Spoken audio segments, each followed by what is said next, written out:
মির্জা ফখরুল তিনি ছিলেন বিসিএস পাশ করা একজন কলেজ শিক্ষক। এর পরবর্তীতে তিনি রাজনীতিতে আসেন। রাজনীতি তাকে সবকিছুই দিয়েছেন। তার পুরো নাম মির্জা ফখরুল ইসলাম আলমগীর। ৩০ বছর ধরে মির্জা ফখরুল ইসলাম আলমগীর বাংলাদেশ জাতীয়তাবাদী দল তথা বিএনপির রাজনীতির সাথে যুক্ত। তিনি মূলত দলটি সোনালী সময়ের সাক্ষী, তিনি আবার দলটির দুঃসময়ের প্রত্যক্ষদর্শী। এমন অনেকে আছে যারা বিএনপি করেন শুধুমাত্র মির্জা ফখরুল ইসলাম আলমগীরের জন্য।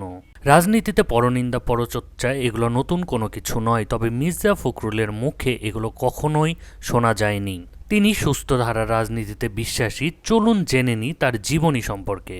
তিনি আসলে কিভাবে শিক্ষক থেকে প্রথম সারির রাজনীতিবিদ হয়েছেন। মির্জা ফখরুল ইসলাম আলমগীরের জন্মস্থান ঠাকুরগাঁয়ে। জন্ম ২৬ জানুয়ারি ১৯৪৮। বাংলাদেশের একজন রাজনীতিবিদ ও সাবেক প্রতিমন্ত্রী। তিনি বর্তমান বাংলাদেশের জাতীয়তাবাদী দল বিএনপির মহাসচিবের দায়িত্ব পালন করছেন।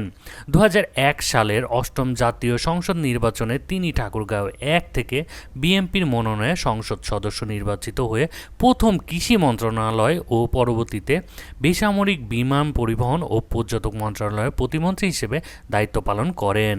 মির্জা ফখরুল ইসলাম আলমগীর ২৬ জানুয়ারি ১৯৪৮ সালে ঠাকুরগাঁও জেলায় জন্মগ্রহণ করেন।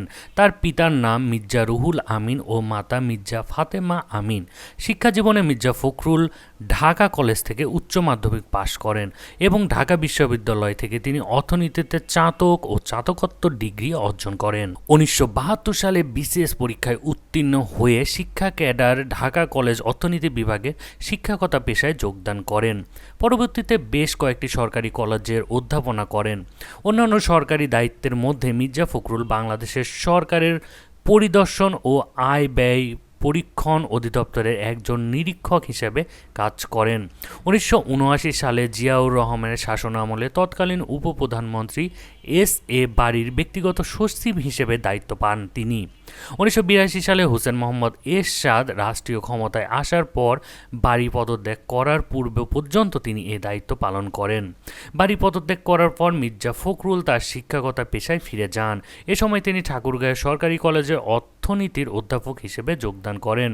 ১৯৮৬ সাল পর্যন্ত তিনি শিক্ষকতা করেন। মির্জা ফখরুল ইসলাম আলমগীর ঢাকা বিশ্ববিদ্যালয়ে সক্রিয় ছাত্র রাজনীতির সাথে জড়িত ছিলেন।